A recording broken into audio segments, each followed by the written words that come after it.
तो हेलो नमस्कार साथियों, स्वागत है आप सभी का आपके YouTube channel next level classes बूंद में। आपका स्वागत है। आप सब बड़े होंगे रमेश बड़े सौरभ से करेंगे। तो आज की जो हमारी क्लास होगी ये आपके राजस्थान जीके की किसकी क्लास होगी? राजस्थान जीके की क्लास होगी। और आज की इस क्लास में हम 50 क्वेश्चन करेंगे। क्या करेंगे?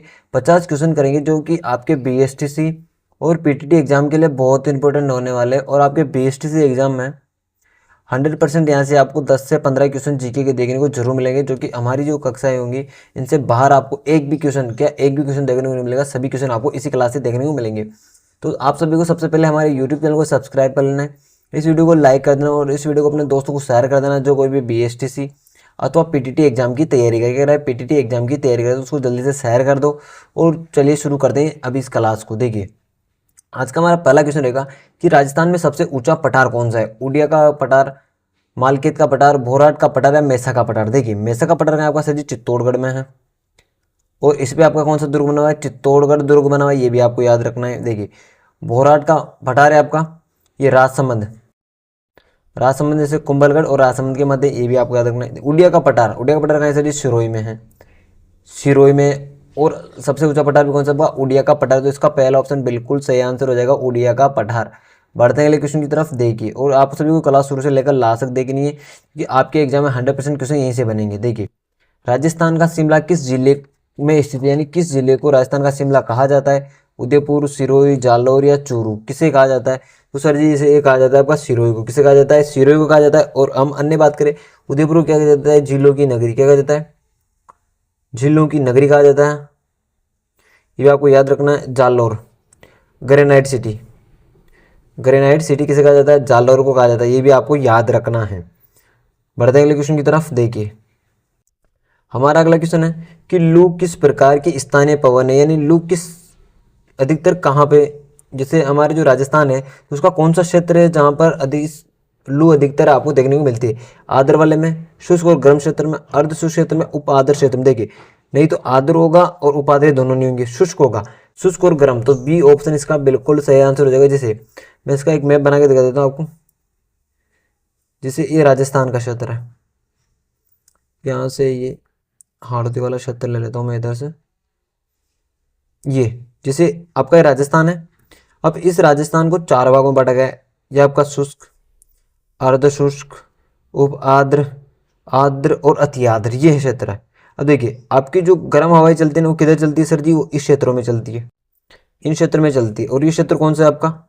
सर जी शुष्क क्षेत्र है। कौन सा क्षेत्र है? शुष्क क्षेत्र। कौन सा है? शुष्क क्षेत्र है। कौन सा? शुष्क क्षेत्र है। तो आपको ये लू कहाँ देखने को मिलती है? लू आपको यही देखने को मिलती है। बढ़ते अगले क्वेश्चन की तरफ। देखिए हमारा अगला क्वेश्चन है कि राज्य की किस नदी को मृत नदी भी कहा जाता है? घग्गर नदी को, बनास नदी को, कांतली नदी को, कांकनी नदी को? देखिए जो मृत नदी कहा जाता है इसका पूरा नाम क्या था? सरस्वती नदी, सरस्वती नदी। इसे नट नदी भी कहा जाता है, देशवती, एक क्या कहते हैं? देशवती भी नदी कहा जाता है। अब ये किस नदी के नाम है? तो ये घग्गर नदी के अन्य नाम है। किसके नाम है? घग्गर नदी के अन्य नाम है।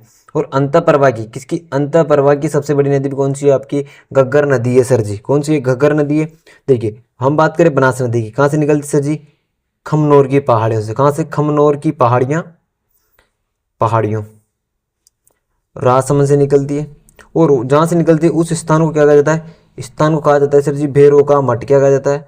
भैरों का मठ कहा जाता है, ये भी आपको याद रखना है। कांतली नदी एक अंतःप्रवाह की नदी, ये भी आपको याद रखना है।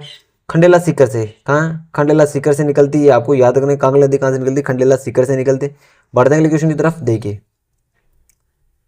हमारा अगला क्वेश्चन है कि कांतली नदी का उद्गम स्थान है। देखिए क्वेश्चन ये है क्या? खंडेला की पहाड़ियों से, अर्श की पहाड़ियों से, बैराट की पहाड़ियों से, साकमरी की पहाड़ियों से। देखिए कहाँ से निकलती है? खंडेला की पहाड़ियाँ कहाँ है? जो कि सीकर में। अब देखिए सर जी अर्श की पहाड़ी, ये बैराट की पहाड़ियाँ, यहाँ से कौन सी नदी निकलती है सर जी? बाणगंगा, बाणगंगा निकलती है। कहाँ से निकलती है? आपकी बैराट की पहाड़ी से निकलती है। ये भी आपको अब कौन दो नदी याद होगा आपकी? कांतली नदी कहाँ से निकलती है? खंडेला की पहाड़ियों से।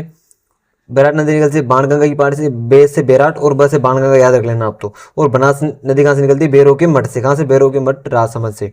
बढ़ते अगले क्वेश्चन की तरफ। देखिए अगला क्वेश्चन है हमारा कि इंदिरा गांधी मुख्य नहर की लंबाई कितनी है? 500 किलोमीटर, 550 किलोमीटर, 600 किलोमीटर, 649 किलोमीटर। तो इसका बिल्कुल चौथा ऑप्शन आपका क्या हो जाएगा? 649 किलोमीटर आपका बिल्कुल सही आंसर हो जाएगा कि राजस्थान की जो मुख्य नहर है उसकी लंबाई कितनी? 649 किलोमीटर।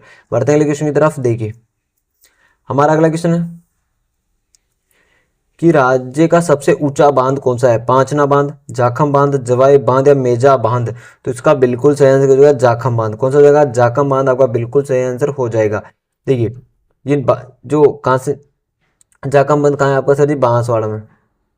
जवाई नदी कहाँ है? पाली में। पांचना बांध कहाँ है? करौली में।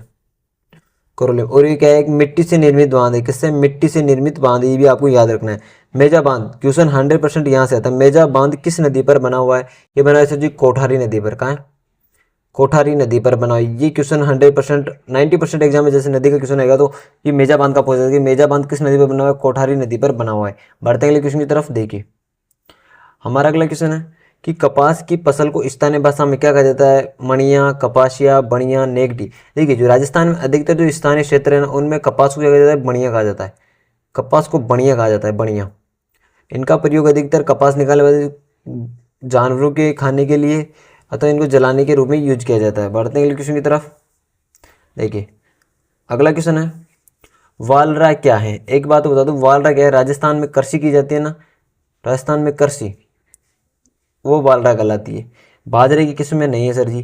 दक्षिण राजस्थान में की जाने वाली कृषि, ये थोड़ा सही है। दक्षिण राजस्थान में आदिवासियों द्वारा की जाने वाली कृषि कौन सी है? आदिवासियों द्वारा।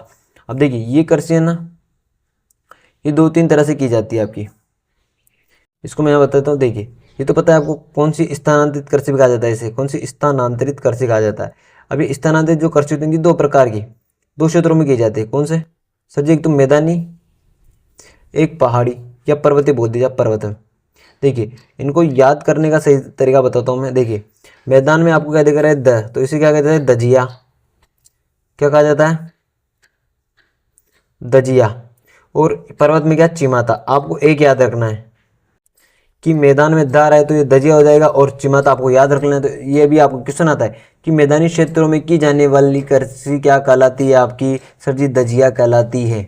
और पहाड़ी क्षेत्रों में कहा चिमाता कहलाती है। तो आपका इसका सी ऑप्शन, दक्षिण राजस्थान में आदिवासियों द्वारा की जाने वाली कृषि वालरा कहलाती है। बढ़ते हैं अगले क्वेश्चन की तरफ। देखिए अगला क्वेश्चन हमारा कि राजस्थान में जंगली मुर्गों के लिए प्रसिद्ध वन्यजीव अभ्यारण्य कौन सा? सर जी माउंट आबू। कौन सा है? माउंट आबू वन्यजीव अभ्यारण्य, जो कि सुरोई में है आपका। ये जंगली मुर्गों के लिए प्रसिद्ध है। रामगढ़ विषधारी सांपों के लिए प्रसिद्ध है। किसके लिए? सांपों के लिए प्रसिद्ध है। दर्रा अभ्यारण्य, ये भी सांपों के लिए प्रसिद्ध है। जैसलमेर झील, ये आपको याद नहीं रखनी। तो माउंट आबू ये आपको याद रखना। बढ़ते हैं अगले क्वेश्चन की तरफ। देखिए अगला क्वेश्चन हमारा कि राजस्थान का वह जिला जो अब्रक के उत्पादन में अग्रणी स्थान है? उदयपुर, भीलवाड़ा, जयपुर, बांसवाड़ा। देखिए अब्रक सर्वाधिक कहाँ होती है सर जी? भीलवाड़ा में होती है, तो पता है आपको। और अब्रक नगरी भी किसे कहा जाता है? भीलवाड़ा को कहा जाता है। क्या कहा जाता है? अब्रक नगरी। अब्रक नगरी कहा जाता है। इसके अलावा इसे कहा जाता है टेक्सटाइल सिटी। टेक्सटाइल सिटी किसे कहा जाता है? आपका भीलवाड़ा को कहा जाता है। और वस्त्र नगरी बोल लीजिए आप। कौन सी? वस्त्र नगरी बोल लीजिए, भी किसको? भीलवाड़ा को कहा जाता है। अब यहाँ से क्वेश्चन आता है कि आधुनिक जो मानचेस्टर, राजस्थान का मैनचेस्टर भी किसे कहा जाता है? मैनचेस्टर, ये भीलवाड़ा कहा जाता है। किंतु आपसे पूछ ले आधुनिक मैनचेस्टर, आधुनिक वाला, तो कौन हो जाएगा? भिवाड़ी। भिवाड़ी कहाँ है सर जी? आपका अलवर में है। कहाँ? अलवर में। ये चीजें आपको याद रखनी है। तो इसका भीलवाड़ा बिल्कुल बी ऑप्शन सही आंसर हो जाएगा। बढ़ते अगले क्वेश्चन की तरफ। देखिए अगला क्वेश्चन की राजस्थान अक्षय ऊर्जा निगम की स्थापना कब हुई थी? 1998, 1999, 2002 या 2004। तो इसका बिल्कुल सही आंसर क्या हो जाएगा आपका? 2002। क्या हो जाएगा? 2002। आपसे पूछ ले किससे संबंधित है जी? ऊर्जा निगम से। किससे? ऊर्जा संबंधित। ऊर्जा से संबंधित आपको याद रखना है। बढ़ते अगले क्वेश्चन की तरफ। देखिए अगला क्वेश्चन हमारा कि राजस्थान में परमाणु शक्ति गृह किस जिले में? कोटा में, बारां में, बूंदी में, चित्तौड़गढ़ में। देखिए बूंदी में आपका लाखेरी, बूंदी में सीमेंट कारखाना था। प्रथम सीमेंट कारखाना का था आपका लाखेरी, बूंदी में। तो ये आपका, अब देखिए जो परमाणु शक्ति गृह कहाँ है सर जी? रावत बाटा। रावत बाटा। और ये पड़ता है आपका कहाँ? चित्तौड़गढ़ में। कहाँ पड़ता है? चित्तौड़गढ़ में। तो इसका डी ऑप्शन बिल्कुल सही आंसर हो जाएगा। बढ़ते हैं अगले क्वेश्चन की तरफ। देखिए अगला क्वेश्चन हमारा कि राजस्थान की पहली मार्बल मंडी कहाँ स्थापित की गई थी? सर जी की गई थी किशनगढ़ में। कहाँ? किशनगढ़ कहाँ पड़ता है सर जी? अजमेर में। कहाँ पड़ता है? अजमेर में। यहाँ आपकी मार्बल मंडी की गई थी, स्थापित की गई थी, आपको याद रखना है। बढ़ते हैं अगले क्वेश्चन की तरफ। देखिए अगला क्वेश्चन हमारा कि राजस्थान का परंपरागत एवं प्राचीनतम उद्योग कौन सा है? सूती वस्त्र, सीमेंट उद्योग, शक्कर उद्योग, चमड़ा उद्योग। देखिए राजस्थान में आपको अधिकतर जो ऋग्वेद है ना, ऋग्वेद में भी प्रमाण मिलते हैं कि किसका प्रयोग किया जाता है, सूती वस्त्रों का। तो इसका बिल्कुल आपका क्या जाएगा, ए ऑप्शन बिल्कुल सही आंसर हो जाएगा। आपसे भी पूछते हैं कि सूती वस्त्र उद्योग का वर्णन कहाँ मिलता है, हमें ऋग्वेद में मिलता है, ये आपको याद रखना है।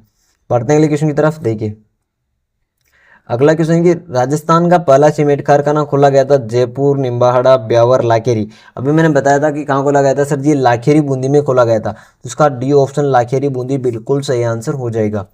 बढ़ते हैं अगले क्वेश्चन की तरफ। देखिए हमारा अगला क्वेश्चन है कि राजस्थान में सर्वप्रथम रेल परिवहन का प्रारंभ कहाँ से हुआ था? आगरा फोर्ट से बांदीकुई दौसा, ये दौसा में है। जयपुर से आगरा फोर्ट, बांदीकुई से कोटा, जयपुर से अजमेर। तो कहाँ चली थी सर जी? आगरा फोर्ट से बांदीकुई दौसा चली थी। तो इसका ए ऑप्शन बिल्कुल सही आंसर हो जाएगा। बढ़ते हैं अगले क्वेश्चन की तरफ। देखिए हमारा अगला क्वेश्चन है कि वर्ष 2011 के अनुसार राज्य में साक्षरता का प्रतिशत है 60.4, 66.1, 67.6, 75.7। तो इसका बिल्कुल सी ऑप्शन बिल्कुल सही आंसर हो जाएगा। 67.6%। कितना हो जाएगा? 67.6% आपका बिल्कुल सी ऑप्शन सही आंसर हो जाएगा। बढ़ते हैं अगले क्वेश्चन की तरफ। देखिए अगला क्वेश्चन है कि शिक्षक किस सूची का विषय है? संघ सूची का, राज्य सूची का, समवर्ती सूची का, अवशिष्ट सूची का। ठीक है, संघ होता है जिसमें केंद्र के द्वारा क्या किया जाता है, पूरा कंट्रोल किया जाता है। राज्य सूची में राज्य के द्वारा उसका नियंत्रण सभी चीज़ें की। समवर्ती सूची में केंद्र होता है प्लस कौन होता है? राज्य होता है। देखिए शिक्षा में राज्य अपने कानून बना सकता है किंतु केंद्र एक हकदार होता है। तो इसमें क्या हो जाएगा आपका सी ऑप्शन बिल्कुल सही आंसर होगा कि शिक्षा किस सूची का विषय है? तो समवर्ती सूची का। बढ़ते हैं अगले क्वेश्चन की तरफ। देखिए अगला क्वेश्चन है कि राजस्थान का सबसे प्राचीन शिलालेख है बडली का शिलालेख, नगरी का शिलालेख, बिजोली का शिलालेख, प्रतापगढ़ का शिलालेख। तो इसका पहला ऑप्शन बिल्कुल सही आंसर होगा कि बडली का शिलालेख आपका राजस्थान का सबसे प्राचीन शिलालेख है। बढ़ते हैं अगले क्वेश्चन की तरफ। देखिए अगला क्वेश्चन हमारा कि झाड़शाही सिक्के किस रियासत से संबंधित है? मेवाड़ से, जयपुर से, जैसलमेर से, बूंदी से। तो इसका बिल्कुल सही आंसर क्या हो जाएगा आपका? ये हो जाएगा सर जी जयपुर से। कहाँ से हो जाएगा? जयपुर से आपका बिल्कुल सही आंसर हो जाएगा। बढ़ते हैं अगले क्वेश्चन की तरफ। देखिए अगला क्वेश्चन है हमारा कि बीकानेर के जूनागढ़ किले में स्थित म्यूजियम है Karni museum, Shardul museum, Rajputana museum, Nahta museum. तो इसका बिल्कुल सही आंसर क्या हो जाएगा? शार्दुल म्यूजियम। क्या हो जाएगा? बी ऑप्शन इसका बिल्कुल सही आंसर हो जाएगा। क्या हो जाएगा आपका सर जी? बी ऑप्शन बिल्कुल सही आंसर हो जाएगा आपका, शार्दुल म्यूजियम। पढ़ते हैं अगले क्वेश्चन की तरफ। देखिए अगला क्वेश्चन है हमारा कि बीकानेर में शार्दुल म्यूजियम कहाँ पर स्थित है? नतमल की हवेली में, लालगढ़ में, चित्तर पैलेस में, शार्दुल शहर में। तो कहाँ है सर जी? लालगढ़ पैलेस में, यानी इसका बी ऑप्शन बिल्कुल सही आंसर हो जाएगा। पढ़ते हैं आगे। देखिए अगला क्वेश्चन है हमारा कि मछली पकड़ने के कांटे का प्रयोग किस सभ्यता में होता है? कालीबंगा में, गणेश्वर में, वैदिक में, या आहार सभ्यता में। तो इसका बिल्कुल सही आंसर क्या हो जाएगा? गणेश्वर सभ्यता। आपका बी ऑप्शन बिल्कुल सही आंसर हो जाएगा। बढ़ते हैं आगे। देखिए हमारा अगला क्वेश्चन है कि पुरातात्विक स्थल आहड़ का प्राचीन नाम था ताम्रवती नगरी, आघाटपुर, धूलकोट। देखिए इस तीनों के तीनों नाम किसके? आपके आहड़ सभ्यता के। तो इसका आंसर उपयुक्त सभी आपका बिल्कुल सही आंसर हो जाएगा। हो जाएगा उपयुक्त सभी बिल्कुल सही आंसर हो जाएगा। देखिए जो इसकी खोज की थी, खोज किसने की थी? आपको याद रखना है अ से आड़ और अ से अक्षय कीर्ति व्यास। कौन था? अक्षय कीर्ति व्यास, ये आपको याद रखना है। व्यास भी लिख देता हूँ मैं। कौन था इसका खोजकर्ता? अक्षय कीर्ति व्यास था, ये आपको याद रखना है। बढ़ते हैं अगले क्वेश्चन की तरफ। देखिए अगला क्वेश्चन है कि कालीबंगा का उत्खनन कार्य कब प्रारंभ हुआ? देखिए इसकी खोज की बात करें, खोज की थी 1952 में। किसने की थी सर जी? अमलानंद घोष ने, अमलानंद घोष ने। किंतु इसका जो कार्य प्रारंभ हुआ था ये हुआ था 1961 से लेकर 1969 तक। और उत्खनन कार्य प्रारंभ की बात करें तो 61, यहाँ पे 61 ऑप्शन में नहीं तो हम क्या करेंगे 62 करेंगे। आपका बी ऑप्शन क्या हो जाएगा? बिल्कुल सही आंसर हो जाएगा 1962, बिल्कुल सही आंसर हो जाएगा। बढ़ते हैं अगले क्वेश्चन की तरफ। देखिए अगला क्वेश्चन है कि कालीबंगा शब्द, कालीबंगन का अर्थ क्या है? काली माता नहीं, काले रंग की चूड़ियां, काली मिट्टी, काले मृतबाण। तो इसका बी ऑप्शन बिल्कुल सही है, काले रंग की चूड़ियां। कालीबंगा का क्या अर्थ है? बिल्कुल शाब्दिक अर्थ क्या है? काले रंग की चूड़ियां। बढ़ते हैं अगले क्वेश्चन की तरफ। और अभी तक आप लोगों ने हमारे यूट्यूब चैनल को सब्सक्राइब नहीं किया तो जल्दी से सब्सक्राइब कर लो, इस वीडियो को लाइक कर दो और इस वीडियो को अपने दोस्तों को शेयर कर दो जो कोई BST से PTT एग्जाम की तैयारी कर रहा है। देखिए क्वेश्चन है कि राजस्थान की ताम्रयुगीन सभ्यताओं में से एक प्राचीन सभ्यता कौन सी? आहड़ है, रेड है, गणेश्वर है, कालीबंगा है। तो इसका बिल्कुल सही आंसर क्या हो जाएगा आपका? आहड़ है सर जी। ताम्रयुगीन सभ्यताओं प्राचीन कौन है? आहड़ है। देखिए ताम्रयुगीन सभ्यताओं की जननी कहे तो कौन है? गणेश्वर सभ्यता। ताम्रयुगीन सभ्यताओं की जननी, जननी बोले तो आपकी आ जाएगी रेड टोंक में। कहाँ है?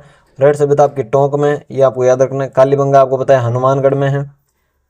बढ़ते हैं अगले क्वेश्चन की तरफ। देखिए अगला क्वेश्चन है हमारा, किस प्रत्यार राजा ने आदिवराह की उपाधि ग्रहण की थी? महेंद्रपाल, वत्सराज, मिहिरभोज ने, नागभट्ट ने। तो इसका बिल्कुल सही आंसर होगा वत्सराज।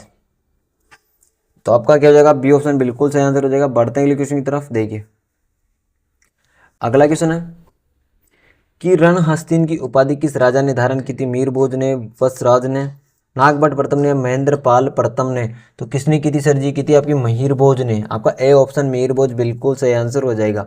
बढ़ते हैं अगले क्वेश्चन की तरफ। देखिए अगला क्वेश्चन है कि चित्तौड़ को राजधानी बनाने वाला प्रथम गोहिल शासक कौन था सर जी?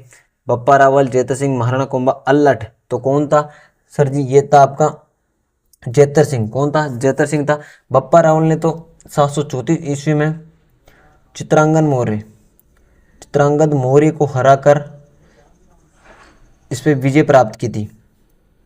किसने की थी? बप्पा रावल ने। अभी आपको याद रखना। और कुंभा ने पुनर्निर्माण करवाया था, ये भी आपको याद रखना है। विजय स्तंभ का निर्माण कुंभा ने करवाया था। बहुत सारी चीज़ें जिसका निर्माण किसने करवाया था? आपका कुंभा ने करवाया था। किंतु इसका आंसर क्या होगा आपका? जेतर सिंह।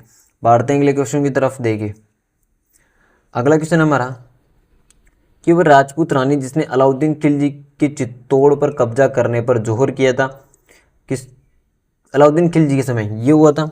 रानी रंगदे, कर्मावती, पद्मिनी, उमादे। किस कब थी? पद्मिनी थी। रानी पद्मिनी कब किया था सर जी? 1303 में। अब 1301 में कहाँ हुआ था? रणथंभौर में होता, ये भी आपको याद रखना है। और कर्मावती के समय था 1365 में, ये भी आपको याद रखना है। बढ़ते हैं अगले क्वेश्चन की तरफ। देखिए अगला क्वेश्चन है कि महाराणा कुंभा ने किस युद्ध की विजय के उपलक्ष्य में चित्तौड़गढ़ में विजय स्तंभ बनवाया? सारंगपुर, खातौली, गागरोन, बाड़ी का युद्ध। देखिए तो कौन सा युद्ध था सर जी? तो सारंगपुर का युद्ध। तो इसका ए ऑप्शन बिल्कुल सारंगपुर के युद्ध के बाद में क्या बनाया था इन्होंने? चित्तौड़गढ़ में विजय स्तंभ बनवाया था। बढ़ते हैं अगले क्वेश्चन की तरफ। अगला क्वेश्चन है कि मारवाड़ का उद्धारक कहा जाता है? राव चंद्रसेन को, राव मालदेव को, राव राजा तख्त सिंह को, वीर दुर्गादास राठौड़। किसे कहा जाता है?